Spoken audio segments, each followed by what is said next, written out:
आज के लेक्चर में हम देखेंगे रिप्रोडक्शन इन प्लांट्स। प्लांट्स में रिप्रोडक्शन दोनों मेथड से होता है, सेक्सुअली एंड असेक्सुअली। तो पहला हम देखेंगे how asexual reproduction takes place in plants. So in plants, asexual reproduction takes place by means of two methods. The first method is called as a gamospermy, and the second one is called as a vegetative propagation or vegetative propagation. So what is gamospermy? Formation of seed without involvement of gamete, without fusion of gamete. It is a kind of asexual reproduction where the seed or the fruits are produced without gamete involvement, without fusion of gamete, without fertilization, and this process is called as a gamospermy. अगर simple method में या simple language में आप देखोगे तो आप gamospermy को define करोगे, it is a process of formation of seed without fertilization of gamete. This process is called as a gamospermy. The second method of asexual reproduction in plant is vegetative propagation. The vegetative part, that is root, stem and leaf, these parts are involved in the formation of new plant. That process is called as a vegetative propagation. In this part, the somatic organs are involved. That's why this process is called as a somatogenesis. तो हम पढ़ेंगे about vegetative propagation. ये एक ऐसा process होता है जहाँ पर वेजिटेटिव पार्ट्स इन्वॉल्व होते हैं। यहाँ पर कोई रिप्रोडक्टिव पार्ट इन्वॉल्व नहीं होता, बल्कि जो बॉडी के प्लांट के बॉडी के जो पार्ट्स होते हैं like root, stem or leaf, these parts are taking place, these parts are participate in formation of young ones. So vegetative propagation दो मेथड से होता है, natural method and artificial method. Vegetative propagation occurs by means of two methods, natural method and artificial method. अब natural method कैसे होता है, इसको 11th standard में हमने डिटेल में पढ़ा हुआ है in the topic of morphology of flowering plants under the heading of modification of root, stem and leaf. फिर भी हम एक बार रिवाइज करेंगे, समराइज करके देखेंगे कि नेचुरल मेथड से किस तरह से वेजिटेटिव पार्ट से यंग प्लांट, नया प्लांट प्रोड्यूस होता है. So in natural method reproduction occurs by means of root, stem and leaf. Root. The root, example of root is tuberous root. हमने 11th में पढ़ा हुआ था मॉडिफिकेशन ऑफ रूट में tuberous root. For example sweet potato. तो यहाँ पर आप डिटेल में जानते हो कि रूट से जो फेवरेबल सीजन होता है वहां से एक स्लिप प्रोड्यूस होगा, बट ये स्प्राउट करेगा, स्लिप में कन्वर्ट होगा और it comes out above the surface of soil and it produces the shoot part. तो यहाँ पर हम जानते हैं कि स्वीट पोटैटो अंडरग्राउंड होते हैं और ये बर्ड्स जब प्रोड्यूस होते हैं तो बर्ड्स मॉइस्ट सॉइल के कांटेक्ट में आकर वो स्लिप्स को प्रोड्यूस करते हैं, प्लांटलेट्स को प्रोड्यूस करते हैं when it comes above the surface of soil और it gives rise to shoot part. पर स्टेम के हमने 3 मॉडिफिकेशन देखे थे. Stems are present below the ground, above the ground and partly below and partly above the ground. So इनके 3 headings हमने देखे थे मॉडिफिकेशंस में. Underground modification of stem, sub aerial modification of stem and aerial modification of stem. Underground modification of stem में हमने पढ़ा था about stem tuber. यहाँ पर आता है पोटैटो. उसके बाद में हमने देखा था राइजोम, इसके एग्जांपल्स है ginger, turmeric, lotus. Then bulb से भी रिप्रोडक्शन होता है, for example onion and garlic. And corn का एग्जांपल हमने देखा था क्रोसिका. Whereas sub-aerial modification who are partly below the soil, partly above the soil, or if they are above the soil, they run along with the surface of soil, they grow horizontally. So the examples of sub-aerial modification of stem who participate in reproduction, that is runner, example Sanodon, stolon, that is offset, sucker, stolon का जो example है stolon का जो example है mentha, jasmine, sucker, mint, offset, pistia. These are the subaerial modification of stem who grows very rapidly, and from a single parent plant a number of daughter plants are produced and they grow in all the directions, so the rate of multiplication and the rate of spread is so faster. So these are the subaerial modification of stem who propagate very faster. And aerial modification जहाँ पर vegetative propagation होता है, that aerial modification is bulbul. अब ये हमने already पढ़ा हुआ है 11th स्टैंडर्ड में. You go and revise once. Then the vegetative part is leaf who grows naturally, who gives new plants naturally, that is leaf bird. For example, Bryophyllum. तो natural method is a time consuming method. Some conditions are involved जहाँ पर कुछ condition के साथ naturally vegetative parts produce होते हैं, और इनको produce करने के लिए कुछ conditions होते हैं, यानी कि इनको growing tip चाहिए या फिर reserve food material चाहिए, और भी इसके कुछ conditions होते हैं. If all these conditions get fulfilled, only that time they can produce naturally. And the more importantly, it is a time consuming process. So just to produce a new plant in a rapid manner, some gardeners or horticultures, they produce some techniques, they produce some method, and by using the method they produces the daughter organism in huge number in a short period of time. So these man-made methods are considered as a artificial method of vegetative propagation. यानी यहाँ पर भी आप देखोगे तो जो reproduction होगा वो रूट, स्टेम और लीफ से ही होगा, लेकिन क्योंकि नेचुरली टाइम चाहिए उसको प्रोड्यूस करने के लिए, कुछ कंडीशंस फुलफिल होंगे तभी जाकर वो नेचुरली प्रोपोगेट कर सकता है. इसको अवॉइड करने के लिए गार्डनर्स ने, हॉर्टिकल्चरर्स ने कमर्शियल प्रोडक्शन करने के लिए कुछ मेथड्स को यूज किया था, और वो मेथड को हम कहते हैं artificial method of vegetative propagation या फिर man made method of vegetative propagation. तो ये वेजिटेटिव प्रोपोगेशन आर्टिफिशियली कैसे किया जाता है और कौन से मेथड है उसको हम डिस्कस करेंगे. The first method is cutting, second grafting, third budding, and the last one is a layering. यानी मैन-मेड यानी कि गार्डनर्स और हॉर्टिकल्चर्स ने जो मेथड यूज किए हैं for a rapid multiplication of plants, these methods are cutting, grafting, budding and layering. तो सबसे पहले हम डिस्कस करेंगे अबाउट कटिंग. कटिंग या फिर cottage. What is cutting? It is one of the method of vegetative propagation in which cut piece of any vegetative organ is used to produce a new organism under favorable conditions. What is cutting? क्या है ये method? Cutting या cottage भी इसको कहते हैं. It is one of the method of vegetative propagation where cut piece of any vegetative organ, cut piece of any vegetative organ is used to produce a new plant under favorable condition. यहाँ पर हम देखते हैं तो vegetative part का कोई भी एक सेपरेटेड पार्ट यूज किया जाता है for the formation of new plant, and this process is called as a cutting process और the cuttage. Is very commonly used. ये बहुत ही कॉमन है, चीप है, इजी है और इनएक्सपेंसिव है. इसको करने के लिए कोई बहुत ज़्यादा स्किल की भी ज़रूरत नहीं होती है. One can easily understand the method of cutting, किस तरह से प्लांट के पार्ट को सेपरेट करना है, फ्रैगमेंट में कन्वर्ट करना है. ये इजीली अगर कोई समझ सकता है तो वो नए प्लांट को शॉर्ट पीरियड में, शॉर्ट ड्यूरेशन में प्रोड्यूस कर सकते हैं. सो कटिंग यानी कि सेपरेटेड पार्ट को जो यूज किया जाता है, यहाँ पर फिर से उसके क्लासिफिकेशन किए गए on the basis of the organs involve.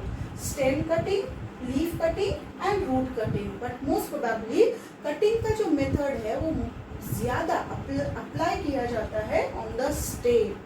Leaf पर भी करते हैं but very few examples are there, and root से भी बहुत ही कम ऐसे एग्जाम्पल्स हैं जिसमें रूट का यूज किया जाता है कटिंग के लिए.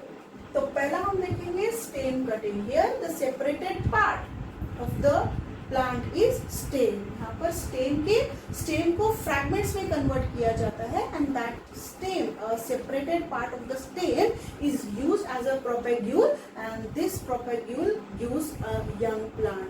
जितने नंबर ऑफ फ्रैगमेंट्स आप लेते हो स्टेम के, उतने नंबर ऑफ डॉटर प्लांट्स आपको मिलते हैं at the same time, because they are genetically similar. क्योंकि आप कटिंग में देखते हो तो एक ही पैरेंट बॉडी के नंबर ऑफ फ्रैगमेंट्स आप करते हो, so they are genetically similar, so the daughter plants who are produced after artificial method और natural method, they are clones, they are called as a clone and they also called as a ramet. उनको ramet भी बोला जाता है, clones और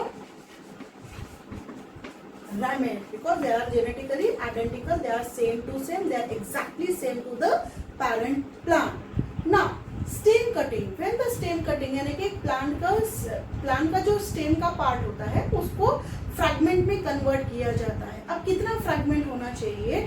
सो यहाँ पर हम देखते हैं तो अबाउट इनका जो साइज होगा 20 to 30 सेंटीमीटर लेंथ उसकी होनी चाहिए। जो सेपरेटेड फ्रैगमेंट होगा स्टेम का, वो कितना लॉन्ग होना चाहिए, कितना थिक होना चाहिए। तो जो स्टेम होते हैं जिसे हम यूज करते हैं एज अ पैरेंट बॉडी, वो जो होगा it should be fully mature, जिसकी ग्रोथ कंप्लीट हो चुकी होगी, उसी का हम सेपरेटेड पार्ट यूज करेंगे।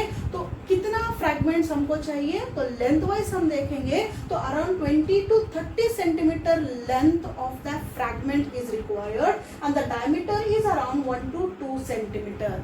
जो प्रोपेग्यूल हम यूज कर रहे हैं, जो कटेज हम यूज कर रहे हैं, उसका जो डायमीटर होगा वो होना चाहिए around 1 to 2 centimetre in diameter and 20 to 30 centimetre in length. Along with birds, around 3 to 4 birds are required. अब उनका जो anterior end होगा उसको transversely कट करना होगा, उनका जो anterior end होगा वो ट्रांसफर होगा, और इनका जो posterior होगा उसको slanting कट करना होगा। उसको जो कटेज होगा वो जो posterior end होगा उसको slanting कट करते हैं या obliquely कट करते हैं, whereas उसका जो anterior end होता है उसको ट्रांसवर्स कट करते हैं। अब ये जो कटिंग यानी कि जो फ्रैगमेंट है, सेपरेटेड पार्ट है स्टेम का, इसका 1/3 पार्टीशन जो है it should be buried into the moist soil. बहुत सारे फैक्टर्स होते हैं जो रेट ऑफ प्रोडक्शन में अफेक्ट करते हैं, लाइक ऑक्सीजन, टेम्परेचर, ह्यूमिडिटी, ये सारे फैक्टर्स हैं जहाँ पर फेवर करते हैं रैपिड मल्टीप्लिकेशन को। तो आप देखोगे तो जो कटेज यानी कि कटिंग सेपरेटेड पार्ट जो है, जो फ्रैगमेंट है, 1/3 पोर्शन उसका हमने बरी करना है इनसाइड द मॉइस्ट सॉइल। अब अगर आप स्टेम यूज करते हैं तो it gives rise to root and the leaf part. तो just to promote root formation, root को प्रमोट करने के लिए, रूट बनने को प्रमोट करने के लिए सब hormones are added into the moist soil and these hormones are indole acetic acid, indole butyric acid and naphthalene acetic acid. Some hormones are involved and these hormones promote root initiation, root formation. And these hormones are indole acetic acid, indole butyric acid and naphthol acetic acid. So after these 3 hormones, if it is added into the moist soil, there is a formation of roots. Then in which season favors cutting process to propagate or to convert into a young plant? That season is a spring. Spring का जो season होता है इसमें cutting की जाती है, जहाँ पर आप जितने number, suppose if the parent plant इसका स्टेम का साइज लेंथ बहुत ज़्यादा होता है तो आप 20 to 30 सेंटीमीटर लॉन्ग के जितने भी कटेज कर सकते हो, उतने नंबर ऑफ डॉटर प्लांट्स आपको सेम टाइम में यानी कि with in a short period of time you got a same number of daughter plant having the characteristic that of the parent plant. जो भी पेरेंट प्लांट का characteristic होता है वो सेम कैरेक्टरिस्टिक आप इसमें यूज कर देख सकते हो।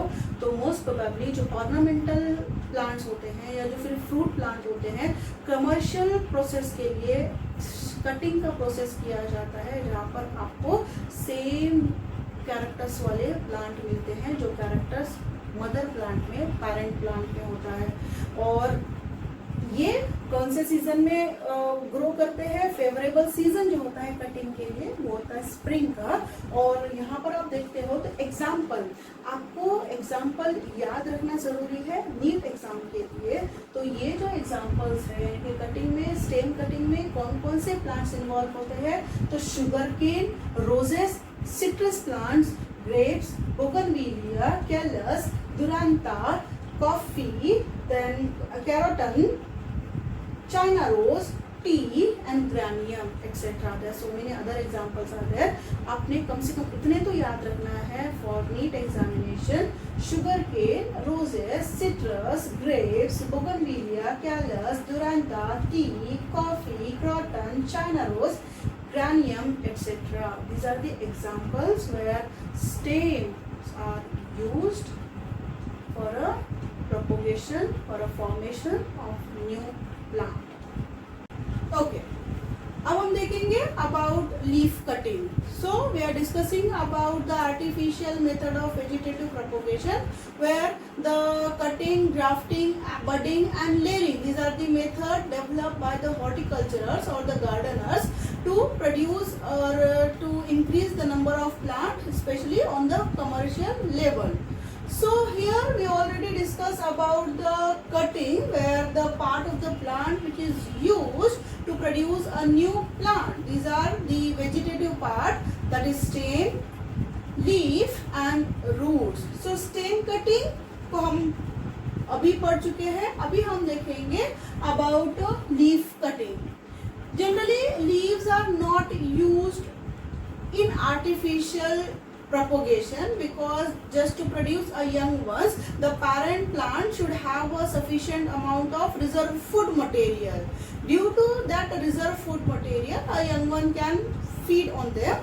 यानी जो propagation करने के लिए जो पार्ट यूज करते हैं उसके अंदर ग्रोइंग टिप का भी होना जरूरी है, उसके अंदर रिजर्व फूड मटेरियल का भी होना जरूरी है। तो जनरली हम जानते हैं कि लीव्स ये थिन होते हैं because leaves are involve in photosynthesis and transpiration.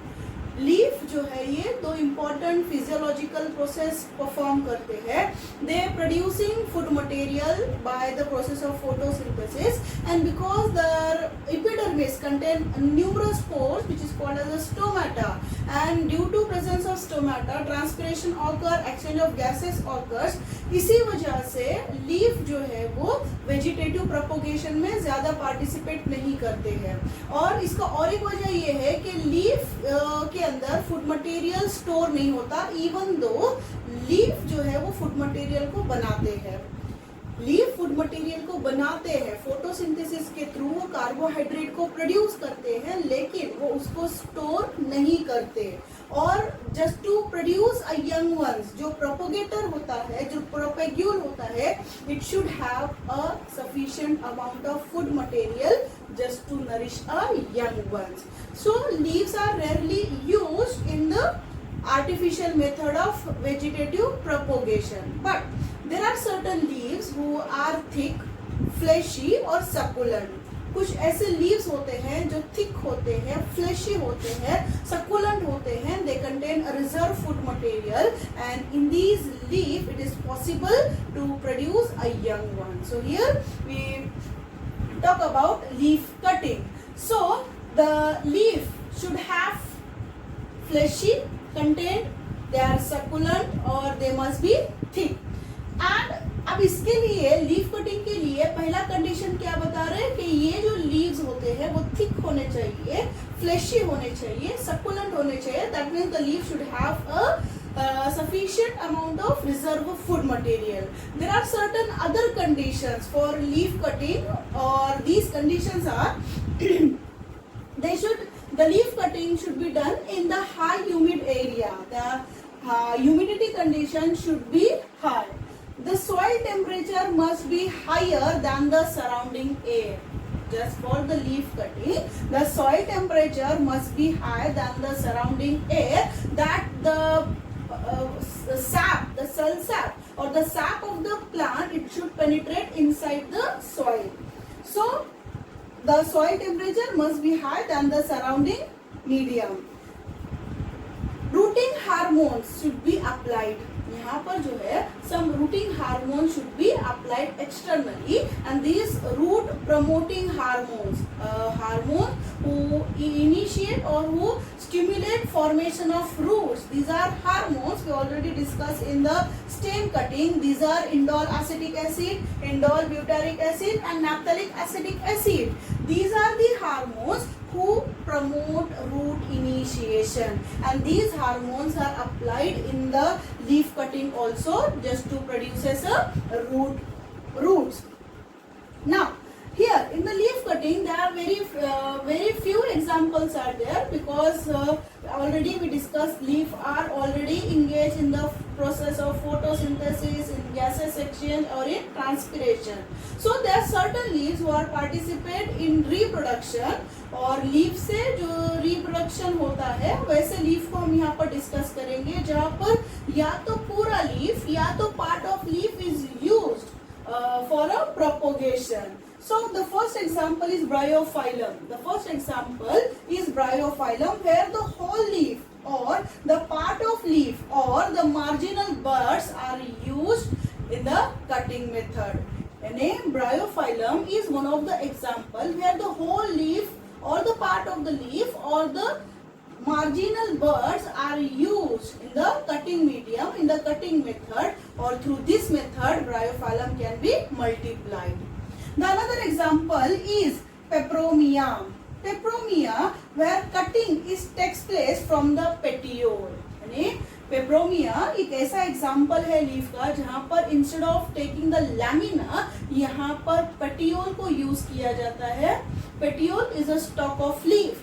Petiole is a stalk of leaf. So here in peperomia, the stalk of the leaf, that is petiole, is used in the cutting method to propagate, to produce a new plant. The next example is sansevieria. The next example is sansevieria, which is also called as a snake plant.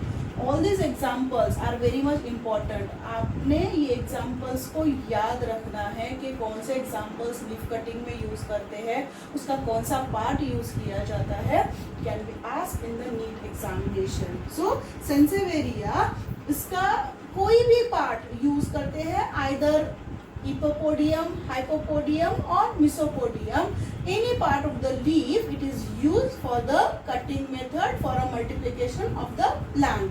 So this sansevieria, it is also called as a snake plant.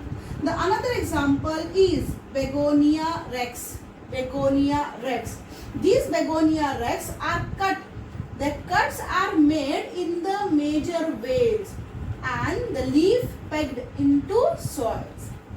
यहाँ पर क्या कर रहे हैं, in this begonia the cuts are made into major veins. ये जो leaves होते हैं, in this leaf venations are found, हम जानते हैं इसके बारे में. ये जो वेन्स होते हैं, इन वेन्स के अंदर डीप कट किया जाता है and finally that cut leaf is pegged into the soil for the multiplication, for the further propagation of the plant. So these are the examples through which leaf can be propagated, or leaf it is used for the formation of new plant. And the examples are bryophyllum, peperomia, sansevieria and begonia rex.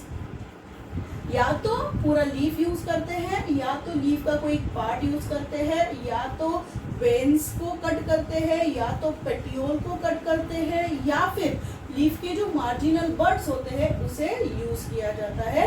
But these are propagated under conditions. ये कुछ conditions में जाकर ही favour करते हैं, propagation करते हैं. And the conditions are the leaf should be thick, fleshy and succulent. High humidity condition should be there. Soil temperature must be higher than the surrounding air, and the rooting hormone must be applied to initiate, to promote rooting. So it is about leaf cutting. Now the next vegetative part used in the cutting method, that is roots. Root cutting. जैसे मैंने आपको बताया था कि cutting में ज्यादातर cutting जो method है, it is mostly applied on the stem and it is rarely applied in leaf और in roots. But there are some example, like जैसे अभी हमने लीफ में देखा कि कुछ एग्जांपल्स होते हैं ऐसे लीफ जो थिक होते हैं, वो प्रोपोगेशन के लिए यूज किए जा सकते हैं, उसी तरह से यहाँ पर कुछ रूट्स भी है जो प्रोपोगेशन के लिए यूज किए जाते हैं। और रूट कटिंग इज डेवलप, यानी कि यहाँ पर the fragments of roots are used for the formation of new plant. What is root cutting? Here the root separated, it get detached from the parent body, and that separated part of the root is used for the formation of new plant. So root cutting, it develops adventitious buds. After root cutting, it develops adventitious buds. Initiation of both shoot and new roots takes place from the same place where the new plant is inserted into the soil. यानी क्या बता रहे हैं यहाँ पर, जब root के separated part को हम ब्रीड करते हैं into the soil, that time ये इनिशियल लेवल पर एडवेंटिशियस बर्ड को प्रोड्यूस करते हैं। इनिशियल लेवल पर इट प्रोड्यूसेस एडवेंटिशियस बर्ड्स।